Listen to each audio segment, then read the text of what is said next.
आगे से तेरा फोन आना चाहिए, तू मुकदमा दर्ज करवा लेना, पुलिस से सुरक्षा गार्ड ले लेना, लेकिन तेरे सुरक्षा गार्ड के सामने तुझे महज 10 सेकंड के अंदर गोली मरवा देंगे।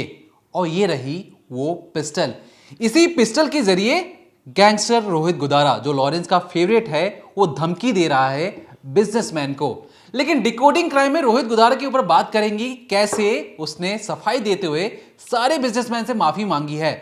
लेकिन उससे पहले बात करेंगे ऐसी पिस्टलों के बारे में जो खास तौर पर गैंगस्टरों के बीच में फेमस है। अब आप सोच रहे होंगे कि मेरे हाथ में कहीं असली पिस्टल तो नहीं, तो आपको बता दूं ये पिस्टल महज नकली है और ये लाइटर है एक तरीके से, महज अभी आग तो निकल नहीं रही है। लेकिन हूबहू बिहार में एक ऐसा इलाका है जो ओरिजिनल से भी अच्छी कॉपी बना रहा है बंदूकों की महज 25,000 रुपए में, और यहां से वो हथियार पहुंचता है राजस्थान, राजस्थान से पहुंच जाता है पंजाब। 25,000 में तैयार होने वाली एक पिस्टल या कहें बंदूक 80-80 हजार रुपए में पंजाब के गैंगस्टरों को बेची जाती है। तो डिकोडिंग क्राइम में बात करेंगे, रोहित गुदार के ऊपर तो बात करेंगे ही, लेकिन बात करेंगे उस सिल्क रूट के बारे में कि कैसे हथियार बिहार से निकलकर राजस्थान, राजस्थान से पंजाब, पंजाब से हरियाणा, हरियाणा से उत्तर प्रदेश में ये जो पूरा जखीरा है बिक रहा है। और ये हथियार ऐसे हैं कि जो ओरिजिनल जो कॉपी आती है, जो ओरिजिनल बंदूकें हैं, उनसे ज्यादा असरदार है, ज्यादा अच्छी हैं और सस्ती हैं। अब जब इसकी पड़ताल कर रहे थे तो हमें पता लगा कि ये जो सारी चीजें बनाई जाती हैं, जो इसमें लोहा इस्तेमाल होता है, वो लोहा कितने रुपए का है, कितने रुपए का हो सकता है। आप जरा सोचिए, आपको इस डिकोडिंग क्राइम में वो भी बताएंगे, लेकिन ये बता दूं ये सारा लोहा कहां से आता है। आता है रेलवे के स्क्रैप से, या कहे रेलवे के कबाड़ से। जो ट्रक जो खराब हो जाती हैं उनका जो कबाड़ बनता है, उस कबाड़ से पिस्टल बनाया जा रहा है। यहां तक की बात अब ये भी हो रही है कि AK-47 जैसी राइफल भी अब बिहार के मुंगेर में बनना शुरू हो चुकी हैं। पहले जो चीज विदेश से आती थी, अब बिहार के उस इलाके में बन रही हैं और सप्लाई भी हो रही हैं। अब तक जो पूरा मामला सामने आया है, सामने यह आया है कि जितने भी गैंगस्टर्स हैं उनके बीच में बिहार के बने बंदूक फेमस हो गए हैं। अब वो कौन सी जगह है उसके बारे में बात करेंगे, कितने रुपए में ये कच्चा माल उठाते हैं। अगर आप अंदाजा भी लगा पाए ना कितने रुपए में कच्चा माल उठाते हैं, आपके होश फाख्ता हो जाएंगे। आपको लगेगा कि इतने सस्ता कैसे बना लेते हैं। जिस हथियार की कीमत जो मार्केट में जो सरकारी रेट है वो 1.5 से 2 लाख रुपए है, ये 25,000 रुपए में कैसे बना लेते हैं। और इस 25,000 का भी दुगना मुनाफा देने के बाद भी महज 80,000 में सेमी ऑटोमेटिक पिस्टल आराम से गैंगस्टर के पास पहुंच रहा है। यही हथियार अगर वो विदेश से मंगवाते कम से कम 7 से 8 लाख रुपए लगते, लेकिन ऐसा नहीं है। बिहार के एक गांव में ये सारे हथियार आराम से बनाए जा रहे हैं और पूरे देश में सप्लाई किए जा रहे हैं। तो जैसा कि दीपक ने आपको पहले ही बताया कि बिहार के मुंगेर में इस तरीके की जो पिस्टल हैं या जो हथियार हैं वो बनाए जा रहे हैं। लेकिन बिहार के मुंगेर की बात करने से पहले हम बात करेंगे कि आखिर पुलिस को ये सारी चीज़ें कैसे पता लगी, कैसे मुंगेर का नाम सामने आया, और आखिर किस तरीके से एक सिल्क रूट के बारे में पुलिस को पता चला जिसके ज़रिए जो गैंगस्टर हैं, चाहे वो पंजाब में बैठा हो, हरियाणा में बैठा हो, दिल्ली में हो, यूपी में हो या फिर राजस्थान में, उन सब के पास बड़ी मात्रा में जो पिस्टल हैं, जो हथियार हैं, वो पहुंच जाते हैं। देखिए, पंजाब में हत्या हुई थी सिद्धू मूसेवाला की, उसके बाद राजू ठेहट की राजस्थान में हुई, और फिर दोबारा से राजस्थान में हत्या होती है गोगा मेड़ी की। अब जब लगातार ये तीन हत्याएं हुई और इसमें सब में गैंग वॉर था एक तरीके से, कोई किसी ने आपसी रंजिश में जो है ये तीनों कत्ल हुए थे।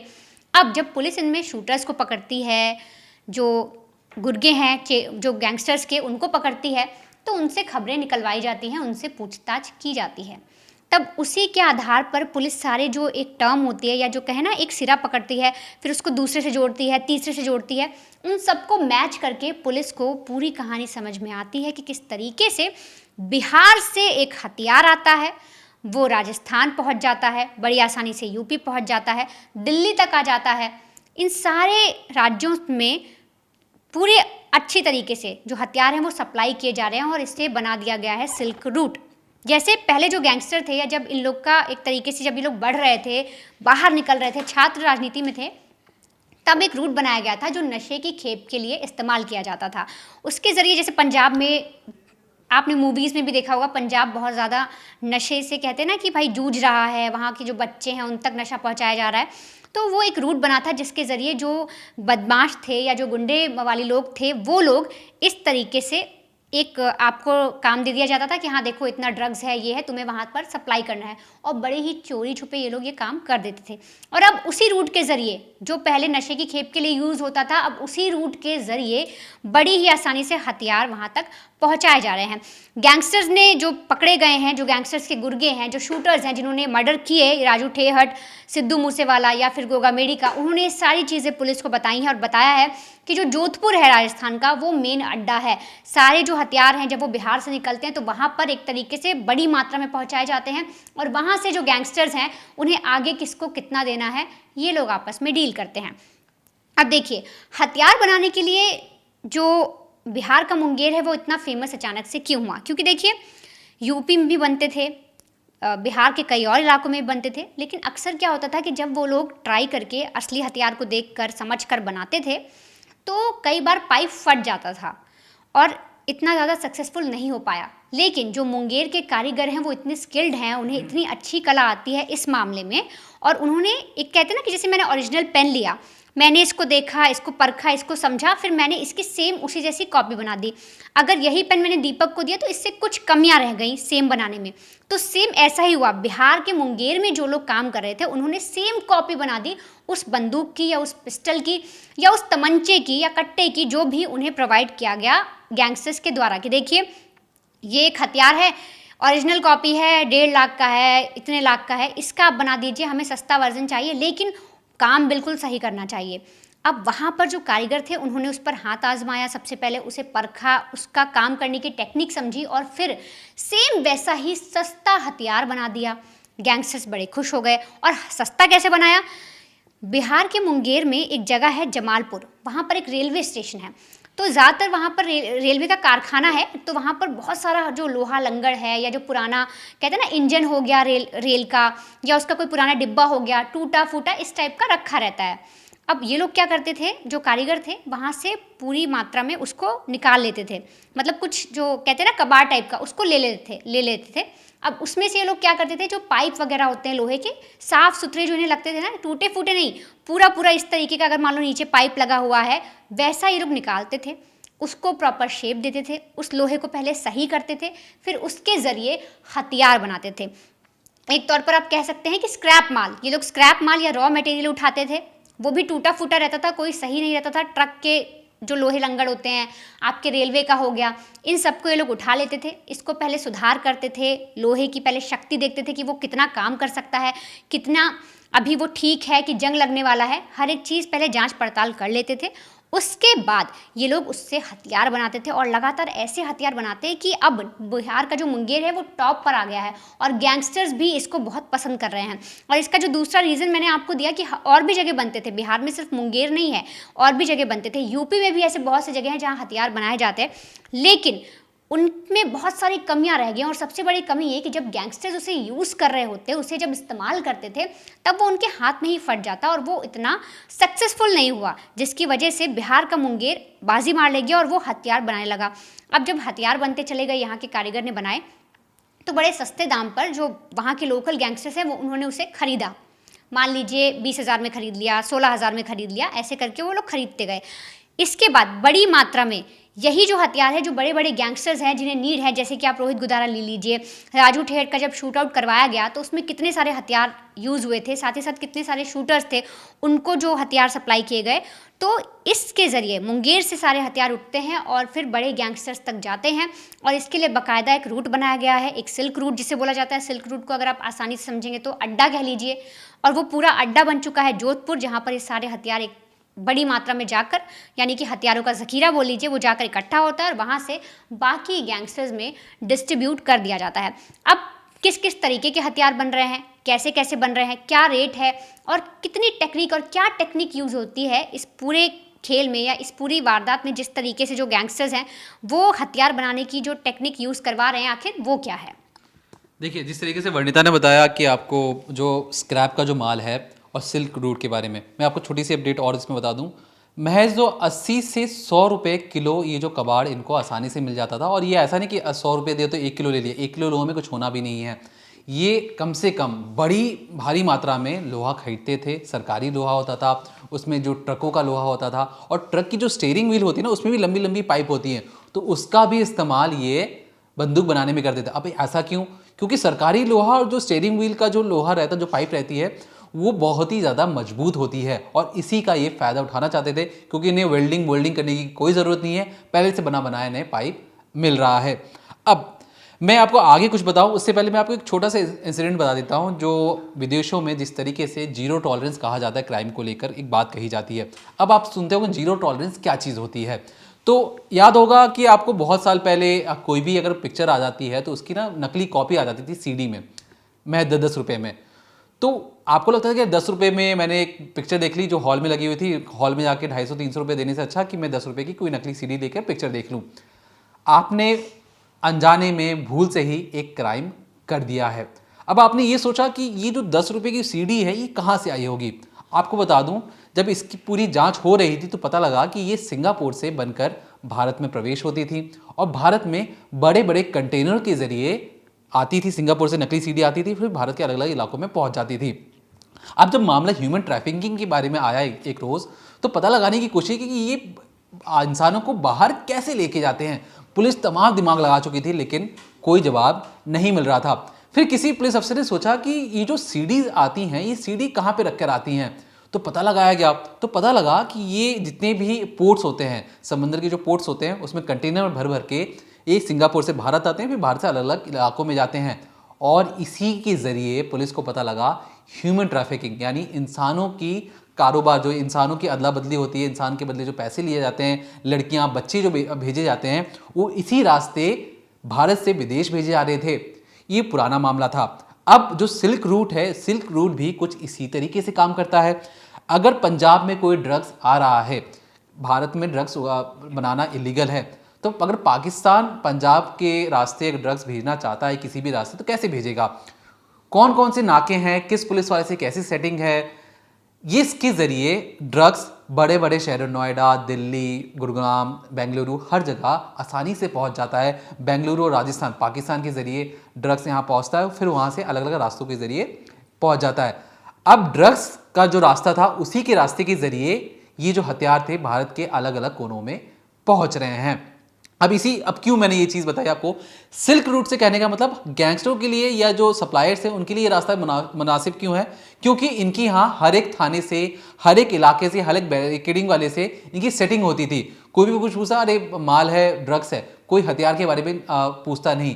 तो यहाँ पर जो नीति आती है वो आती है क्राइम के लिए ज़ीरो टॉलरेंस होना। 10 रुपये की सीडी ही क्यों ना हो और एक ड्रग्स ही क्यों ना हो, भली वो 1 या 2 ग्राम की हो, अगर वो रास्ते से जा रही है तो मतलब उस रास्ते से आने वाले वक्त में कोई बड़ी चीज़ भी जा सकती है। और इसी का फ़ायदा उठाया बिहार के मुंगेर के लोग, जो कारीगर हैं, जो मजदूर हैं, जो इलीगल अवैध तरीके से हथियार बनाकर वापस राजस्थान से पंजाब जा रही थी। वही रास्ता है जिस रास्ते से पंजाब से अगर किसी को ड्रग्स राजस्थान भेजना है तो उसी रास्ते से, फिर उस रास्ते से अगर दिल्ली, नोएडा, गुरुग्राम में ड्रग्स भेजना है तो उसी रास्ते से हथियार जाया करते। अब हथियारों में क्या क्या चीज़ें हैं, तो हथियारों में देखिए जो तमाम जो छुटवैया, जो जिस तरीके से अगर आपने मिर्ज़ापुर देखा हो तो वहाँ पे आपने देखा हो मिर्ज़ापुर की जो फैक्ट्री है उसमें कट्टा, तमंचा लोग आसानी से बना लेते थे, पिस्तौल, रिवॉल्वर और माउज़र। अभी हाल के दिनों में मैं आपको एक एक चीज़ बताऊंगा कि जो हथियार मैंने आपके नाम लिए वो कैसे काम करते हैं, कैसे दिखते हैं। जो माउज़र है, माउज़र गैंगस्टरों के बीच में बहुत ज़्यादा पसंद की जा रही है। तो शुरू से मैं आपको बताता हूँ कट्टा क्या होता है। देखिए कट्टा, अगर आपने देखा हो मिर्ज़ापुर, अगर आप मूवी देखे हो, या पुराने ज़माने में जो पिस्तल होती है, लंबे लंबे बैरल्स होते हैं उसके अंदर, बहुत लंबे से बैरल होते हैं और जंग लगी होते हैं और हल्की सी उसमें हैंडल टाइप की चीज़ें बनी होती हैं। जैसे ये आप देख रहे हैं पिस्टल है, इस पिस्टल जैसी ही लंबी सी बैरल होगी उसकी और ज़्यादा कुछ नहीं होगा। 12 बोर की बैरल होती है, उसी में गोली डाली जाती है, फिर फायर कर दिया जाता है। ये रहा देसी कट्टा। कट्टे के साथ नुकसान क्या, कट्टे पे जब आप फायर करते हैं, जब आप ऐसे फायर करने की कोशिश करेंगे तो होता ही है कि कभी कभी कट्टा हाथ में फट जाता है। तो मतलब ये कि सुरक्षा के लिहाज से ये बिल्कुल ठीक नहीं है। दूसरा ड्रॉबैक कि ये कि क्योंकि देसी था, पाइप से बनाया जाता है, अलग अलग तरीके से बनाया जाता है, तो इसकी रेंज भी ज़्यादा नहीं है। मतलब पास की लड़ाई के लिए ठीक है, लेकिन अगर दूर में आपको किसी को निशाना लगाना है तो देसी कट्टा बिल्कुल भी सही नहीं है। अब ये समझिए कि देसी कट्टा एक तरीके से पाइप में किसी तरह से वेल्डिंग वेल्डिंग करके एक गोली डाल दी गई है, आसान शब्दों में कहें। अब आता है तमंचा। तमंचा भी कट्टे का विकसित रूप है। कट्टा जो एकदम देसी है, बिल्कुल मुश्किल से इसको तैयार करने में भी अगर मैं कहूँ 300 से 400 रुपये लगेंगे जो देसी कट्टा बनता है। उसके बाद आता है इसका विकसित रूप जो तमंचा, जिसकी रेट आप 1200 से 1500 रुपये, जो रॉ मटेरियल की मैं बात कर रहा हूँ 1200 से 1500 रुपये। इसमें कुछ नहीं होता, इसमें जो पाइप की जो मोटाई होती है वो 15 बोर हो जाती है और इसमें डालने के लिए भी गोलियां पहले से बनी रहती हैं, तो उसी हिसाब से गोलियां बन जाती हैं। अब ऐसा क्यों? 12 बोर और 15 बोर की गोलियां आसानी से मिल जाती हैं और इसीलिए इस पाइप को इस्तेमाल किया जाता है। अब आता है पिस्तौल। अब जिस तरीके से आपने पुराने जमाने पिक्चरों में देखा होगा, रिवॉल्वर में क्या होता है, 6 गोलियां लगती हैं और वो रोटेट हो रहा होता है। तो इस टाइप की चीज़ें बनाने के लिए कैसा होगा, जब आप कोई इंसान फायर करता है तो जो पिस्तौल है उसकी एक गोली निकल गई तो दूसरी गोली अपने आप आ जानी चाहिए, वो घूमती रहती है, सिलेंडर होता है। तो ये होती है 10 इंच इसका बैरल होता है जैसे पिस्तौल का। अब इसमें खास बात ये कि देखिए, कॉपी हर कोई कर सकता है, लेकिन कॉपी करने के लिए भी अकल चाहिए। मुंगेर के लड़कों ने पिस्तौल तो बनाई, लेकिन वो सक्सेस हो नहीं रही थी। बहुत ज़्यादा उस पर रिसर्च किया गया कि भैया कैसे बनाया जाए और सस्ते में कैसे बनाया जाए, क्योंकि दिक्कत ये हो रही थी, गोली तो निकल जाएगी, फायर भी हो जाएगा, लेकिन गोली को घूमेगी कैसे। तो इस पर उन्होंने मास्टरी हासिल कर ली है और अब तो ये भी कहा जा रहा है कि ये जो पिस्तौल जो मुंगेर में बन रहा है, ये असली पिस्तौल से भी ज़्यादा कारगर है, ज़्यादा अच्छी है, रेट कम है। अब बात करते हैं रिवॉल्वर के बारे में। अब रिवॉल्वर भी कुछ इसी तरीके से काम करता है, जिस तरीके से मैंने आपको बताया 6 गोलियां आ जाती हैं। अब आता है माउजर। माउजर क्या है? माउजर मुंगेर का अब तक का सबसे अत्याधुनिक हथियार है। सेमी ऑटोमेटिक है, इसमें रिवॉल्वर से बड़ा कारतूस होता है, जो गोलियां होती हैं, और सेमी ऑटोमेटिक होती हैं। तो जो माउजर है उसकी जो रेट है, ये टर्की में बेस्ड हथियार है। ये बना था महज 7 से 8 लाख रुपए में। इसका अगर ये विदेश से अगर भारत आता तो 7 से 8 लाख रुपए में बनता है या बिकता है, लेकिन भारत सरकार ने इसे कर रखा है बैन। लेकिन माउजर की एक पीस को लेकर जो मुंगेर के लड़के थे उन्होंने ये हथियार बना दिया। अब इसी हथियार को 7 से 8 लाख रुपए जिसकी कीमत है, उस हथियार को मुंगेर के लड़के कितने में बेचते होंगे, अंदाजा लगाइए। अंदाजा आपने लगाया भी होगा तो 7 से 8 लाख रुपए का आप कीमत लगा सकते हैं। 1 लाख, 2 लाख, 3 लाख, महज 25,000 रुपए में एक सेमी ऑटोमेटिक विदेशी हथियार को बिहार के मुंगेर के लड़के आराम से बना देते हैं। फिर यही सेमी ऑटोमेटिक हथियार जो माउजर है, क्योंकि देखिए बार बार कौन, अच्छा माउजर में एक चीज़ और बता दूं, इससे गोली निकलती है, यहाँ पे जो नकली है एक कारतूस निकलता है, फिर उसमें 25 या 30 गोलियां होती हैं, डाली जाती हैं, तब फायर किया जाता है। उसमें एक साथ 3-3 गोलियां भी निकल सकती हैं और यही पसंदीदा है गैंगस्टरों की। लेकिन 25,000 रुपये में बनता है। अब ये बिहार के मुंगेर के रास्ते पहुंचता है राजस्थान में जो सप्लायर है, मैं उसका नाम ले रहा हूं, जो हाल ही में राजस्थान पुलिस से पकड़ा है, सुखदेव जांगू। ये उस सप्लायर है जो लॉरेंस गैंग के लिए सप्लाई करता है हथियार। लॉरेंस गैंग ने हाल में जितने भी हत्याएं की हैं, सिद्धू मूसेवाले से लेकर गोगा मेडी से लेकर, उन सब में बिहार के मुंगेर के बने हुए हथियार इस्तेमाल हुए हैं। सप्लाई करने वाले का, सप्लायर का नाम ले रहा हूं मैं, सुखदेव जांगू, जो अब राजस्थान पुलिस के हिरासत में है। उसने बताया कि वो 25,000 रुपये में हथियार खरीदता था, फिर पंजाब में जाकर उसे 50 से 80,000 रुपये में बेच देता था, जिसकी असली कीमत जो विदेश से जो आती है कीमत वो 7 से 8 लाख रुपए होती है, लेकिन बहुत ही सस्ते में ये हथियार बेच देता है। अब तक ये 80 से ज़्यादा हथियार बेच चुका है। दूसरी चीज़, जो सुखदेव जांगू से जब पुलिस से कड़ी कड़ाई से पूछताछ की कि भैया ये बताओ, तुमने हथियार तो बेचे हैं, लेकिन क्या तुमने लॉरेंस का जो गैंग के जो हथियार लेने आते उनका शक्ल देखा? तो ये कहता है कि नहीं जनाब, हमने कोई शक्ल नहीं देखा। हम क्या करते थे, राजस्थान से पंजाब जाते थे और जैसे ही राजस्थान का बॉर्डर क्रॉस होता था, उनके लड़के हमारे आंख में पट्टी बांधते थे, टोपी बना देते थे और ऐसी जगह लेके जाते थे जहां मुझे पता नहीं होता था। 4 घंटे का ट्रैवल राजस्थान बॉर्डर से जहां भी लेके जा रहे हो उसे 4 घंटे का ट्रैवल, 5 से 6 घंटे, कभी कभी तो उसने ये भी कहा कि वो 8-8 घंटे उस लोकेशन पर अकेला बैठा रहता था, ना खाने का कुछ, ना पीने का ठिकाना, बस इस इंतजार में कि लॉरेंस के जो लड़के आएंगे वो उससे हथियार लेकर चले जाएंगे। अब उसका ये कहना था कि उसे 5 से 6 घंटे इसलिए इंतजार करवाया जाता था कि हो सकता था कि लॉरेंस के लड़के ये देखना चाह रहे हो कि साथ में उनके पुलिस वाले हैं कि नहीं हैं। अब इसी के जरिए उसने ये कहा कि उसने किसी का भी शक्ल नहीं देखा, उसके पास फ़ोन कॉल आता था कि उन्हें हथियार चाहिए, हम बिहार के मुंगेर से हथियार मंगवाते थे, फिर इसी को सप्लाई कर देते थे, वो भी दुगने से तिगने मुनाफा करके। और ये एक साथ छोटे मोटे हथियार नहीं, कम से कम अब तक इन्होंने, इनका दावा है कि 80 हथियार ये दे चुके हैं, और जितनी भी हत्याएं हुई हैं अब तक उसमें लॉरेंस गैंग का हाथ सामने है। अब इसके बाद लॉरेंस गैंग को हथियार कौन सप्लाई कर रहा है, हमने आपको इसके बारे में जानकारी दे दी। लेकिन राजस्थान का एक इलाका है सीकर, वहाँ पर लॉरेंस गैंग की तरफ से लोगों को धमकी दी जा रही है। हम आपको कोशिश करेंगे कि नंबर भी बता सकें जिस नंबर से धमकी आ रहे हैं बड़े बड़े बिजनेसमैन को। ये विदेशी नंबर है, भारत का नंबर नहीं है। इस जो नंबर है उसके बारे में वनिता आपको बताएंगे। लेकिन खास बात ये कि जो इलाका है सीकर, यहाँ पर बहुत बड़े बड़े कारोबारी रहते हैं, बिजनेसमैन रहते हैं, एनआरआईज रहते हैं। एनआरआई से कहने का मतलब जो विदेशों में जाकर सेटल हो चुके हैं, वहाँ से कमाई करके आते हैं और अपने भारत में आकर कोठी या हवेली टाइप की चीज़ें बना लेते हैं। इनको भी धमकी दी जा रही है। लेकिन फिर एक फेसबुक पोस्ट आता है जिसके बाद पूरी कहानी ही बदल जाती है। ऐसा लगता है कि लॉरेंस गैंग कहीं डर तो नहीं गया। क्या उसके पीछे क्या सच्चाई है, चलिए अब आपको बताते हैं। अब हमने हथियारों के बारे में जानकारी इकट्ठा कर ली, लेकिन अब बात करते हैं उन गैंगस्टर्स की जो इन हथियारों के ज़रिए लोगों को धमका रहे हैं, बड़े बड़े बिजनेसमैन को धमकियां देकर ये बोल रहे हैं कि अगर तुमने मेरी बात नहीं मानी या इतने इतने रुपए या इतने करोड़ रुपए नहीं दिए तो हम तुम्हें मरवा देंगे या फिर 10 सेकंड में तुम्हारी हत्या हो जाएगी। सबसे पहले हाल ही की बात करते हैं कि सीकर में एक बिजनेसमैन है संजय। उनके पास लगातार कई दिन से मैसेजेस आ रहे थे, फिर वॉइस मैसेजेस आने शुरू हुए, फिर कॉल भी शुरू हो गई। उनसे लगातार ये कहा गया कि देखिए आपका बिजनेस चल रहा है, जो भी चल रहा है, आप कितना कमाते हैं, लेकिन हमें आपसे इतने करोड़ रुपए चाहिए। एक तरीके से आपको याद होगा कि जब गोगा मेडी की हत्या हुई थी या जब इन शूटर्स ने गोगा मेडी की हत्या करवाई थी तो उसके पीछे का भी कारण था कि 50 लाख रुपए की रंगदारी मांगी गई थी मनीष नाम के एक व्यापारी से, और जिसके लिए गोगा मेडी की हत्या करवाई गई क्योंकि जो व्यापारी था वो गोगा मेडी की शरण में चला गया ये बोलकर कि आप किसी भी तरीके से इस मसले से मुझे निकलवाइए, और इसीलिए उनकी हत्या की गई।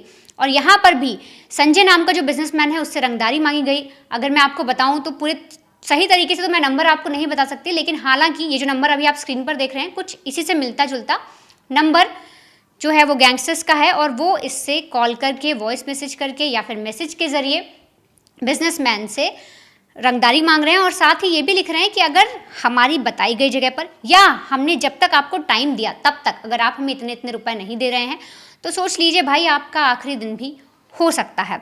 ये बात हो गई संजय की।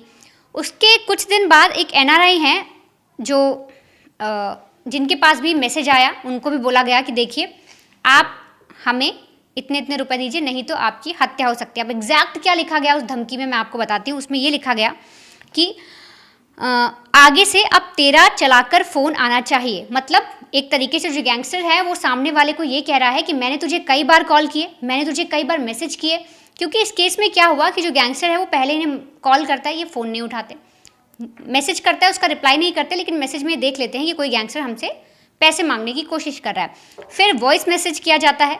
वॉइस मैसेज करने के बाद ये चीज़ कही जाती है, जो एनआरआई गैंगस्टर थे उनसे बोल दिया जाता है कि देखो हमें पता है आपका जो बेटा है वो दुबई में रहता है और एक बेटा आपका यहीं पे है, तो अगर आप चाहते हो कि मैं प्रेम से रहूं या आपके घर में सब कुछ ठीक रहे तो हमारे बताई गई जगह पर या हमें इतना पैसा चाहिए आप दे दीजिए।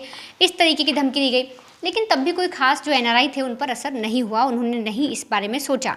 तब बाकायदा एक और मैसेज जाता है, एक और धमकी जाती है जिसमें ये लिख दिया जाता है कि अब आगे से आपका फ़ोन आना चाहिए, आगे से तेरा फ़ोन मेरे पास आना चाहिए, यानी कि मैं नहीं करूँगा तुझे फ़ोन। आगे लिखा तू भले ही मुकदमा दर्ज करवा दे या फिर कोई सिक्योरिटी गार्ड लगवा ले, तू मेरी रेंज में है। गैंगस्टर साफ तौर पर ये कह रहे हैं कि भाई तुम कुछ भी करो, तुम पुलिस वाले बुलाना चाहते हो बुला लो, तुम 10-12 लोगों को अपने घर के सामने खड़ा करके रखना चाहते हो रखवा लो, सिक्योरिटी गार्ड लगवा लो, कुछ भी कर लो, जाकर कोर्ट में चले जाओ, लेकिन तुम मेरी रेंज में हो, तुम मेरे दायरे में आते हो और मैं तुम्हें कभी भी मरवा सकता हूँ। साथ ही साथ कहते हैं कि जीवन भर बचने का प्रयास करता रहेगा, लेकिन मैं अगर चाहूँ तो 10 सेकेंड में तेरी हत्या करवा दूँ। साफ तौर पर इस तरीके की धमकी दी जाती है। और जब लगातार इस तरीके की 2 धमकियाँ आ जाती है, पुलिस तक भी मामला पहुंचता है, पुलिस भी ये सोचती है कि आखिर कौन है जो धमकी दे रहा है, क्योंकि जो पूरी धमकी दी गई वो रोहित गोदारा की तरफ से सामने आई। जो एनआरआई थे या फिर जो बिजनेसमैन थे उन्हें भी ये समझ में आया कि जो धमकी दी गई है वो ठीक उसी तरह दी गई है जैसे गोगामेडी के जो साथी थे, जो व्यापारी थे, उनको दी गई थी और उनको भी रोहित गोदारा की तरफ से धमकी दी गई थी। अब इनको भी यही लगता है कि रोहित गोदारा की तरफ से हमें धमकी मिल रही है, लेकिन ये लगातार जब दोनों धमकियाँ आती हैं मामला आगे भी पहुँचता है, पर उसके बाद अचानक एक पोस्ट आता है फेसबुक पर, एक बाकायदा पोस्ट लिखा जाता है और वो पोस्ट लिखने वाला कोई और नहीं रोहित गोदारा ही होता है और वो साफ तौर पर इससे इनकार कर देता है। वो कह देता है कि ये जो भी चीज़ें हैं या ये जो भी धमकियाँ मिल रही हैं इसमें मेरा कोई हाथ नहीं है। लोग अगर मेरे नाम से धमकी दे रहे हैं तो मेरा कोई उसमें लेना देना नहीं है। अब रोहित गोदारा जो है वो पूरी तरीके से पोस्ट में जो लिखता है वो मैं आपको बताती हूँ। वो लिखता है, राम राम सभी भाइयों को, मैं रोहित गोदारा कपूरी सर।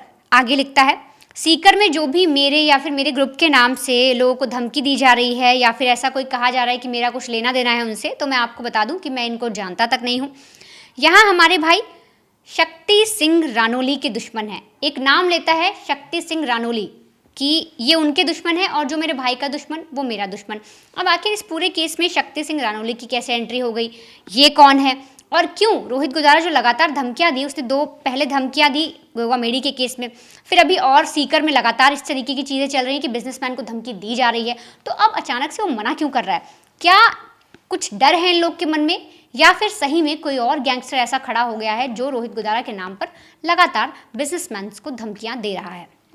देखिए, रानोली एक तरीके से आनंद पाल का पहले चेला रह चुका है, लेकिन रोहित गोदारा का दोस्त भी है। अब गोगामेडी की हत्या में से लेकर कई मामलों में ये दोनों साथ साथ में काम करते हैं। अब अपनी फेसबुक पोस्ट में गैंगस्टर रोहित गोदारा ने साफ तौर पर ये कहा है कि जो मेरे भाइयों का दुश्मन होगा वो मेरा भी दुश्मन होगा। अब कहने का मतलब ये है कि, और उसका ये भी कहना है कि सीकर में जो उसके नाम से जितनी भी धमकी दी जा रही है उसमें उसका कोई लेना देना नहीं है। ये सिर्फ और सिर्फ लॉरेंस गैंग और उसके लड़कों को या उसके भाइयों को बदनाम करने की एक साजिश है। अब रानोली फिलहाल के लिए तो जेल में बंद है, तो उसका रोहित गोदारा ने ये भी कहा है कि जो उसका भाई है रोनाली, वो तो पहले ही जेल में बंद है, वो कैसे धमकी दे सकता है, और उसके नाम पे जो भी धमकी दी जा रही है कोई भी बिजनेसमैन ना डरे, ऐसा उसका फेसबुक पोस्ट के पर दावा है। लेकिन गैंगस्टर की दुनिया ही ऐसी है, कब कौन दुश्मन बन जाए, कब कौन किसी का बदला ले ले, कब कोई किसी को मौत की घाट उतार दे, किसी को नहीं पता होता। इनकी जो ज़िंदगी होती है बहुत बड़ी होती है, दिखने में चकाचौंध लगती है, लेकिन इनकी जो पर्दे के पीछे की जो कहानी है, ये रात को चैन की नींद सो नहीं पाते, डरे डरे रहते हैं। इनको ये नहीं पता होता कि कल का सूरज ये देख पाएंगे कि नहीं देख पाएंगे, सलाखों के पीछे होंगे कि नहीं होंगे। क्योंकि भारत की बात कर ले तो भारत में पुलिस पीछे तो है ही है, अब भारत की जो खुफिया एजेंसियां हैं वो भी इन्हें ढूंढ ढूंढ कर एक एक कर निपटा रही है। तो अब इनके अंदर ये भी डर है कि भैया भारत से तो भाग गए हैं, लेकिन भारत के बाहर ही कोई हमें मार ना दे, इसकी गारंटी कौन लेगा। अब पहले भी हम आपको बता चुके हैं कि जो इनका पूरा बिजनेस मॉड्यूल है कैसे काम करता है। यहाँ से पैसे लो, पैसे बाहर जाकर लगाओ। फिलहाल के लिए हमने कोशिश की है कि हथियार से लेकर जो गैंगस्टर की जो धमकी वाली जो चीज़ें चल रही थी एक शहर के अंदर, उसकी डिकोड करने की कोशिश की है, सच्चाई बताने की कोशिश की है। नंबर, हथियार कैसे सप्लाई होते हैं, कैसे बनते हैं, कितने रुपए बनते हैं, आपको हर एक जानकारी आज हमने डिकोडिंग क्राइम में दी है।